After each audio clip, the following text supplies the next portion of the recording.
A little bit about Stuart Alexander. He was a unique type of individual that if you got to know him, if you got real close to him, he was someone that was more than a friend, as a supervisor.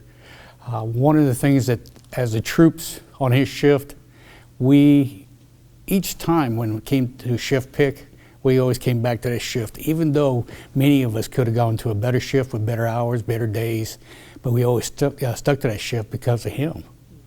Fondest memory of him is, seeing his smile when, walking into the briefing room. He was always had a chuckle about him, always had a joke. He was always very humorous, and he was a practical joker too. Those are things I always remember. A lot of times our shift parties, or when we had shift parties, he was very outgoing. He was always apt, when there was a call and there was like several officers there. If he showed up and if you're not doing anything, he would call you out. So when you saw him coming, it was like, man, if I'm not doing anything, I'm out of here. And one of the things that comes to mind is when myself and Justin Wicks just came on the shift, and he had this thing he always played on Justin, that like the night before, if he messed up, he made Justin sit up front with him, kind of like the dunce chair. So each day, Justin would sit up there with Stuart, and then one day, I messed up the night before, so Stuart calls me up there to sit down. I told him, I said, I'm not falling for that. And Justin just sits there and looks. He goes, I didn't have to go up there.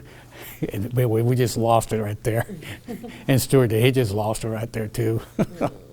He was a very caring person, and many times, especially in our district, we came across people in need, and he was very quick to find resources for them. Anything from a night in a hotel to gasoline to food, clothing, and one of the things that we always had in common, we had grandkids, and my grandkids were just a little bit younger than his, and he always handed down clothes, to give to my daughter, for my grandchildren. Stuart, again, we're very close, me and him were, and that night of his death, I was the last one to talk to him, and I was the first one there on scene.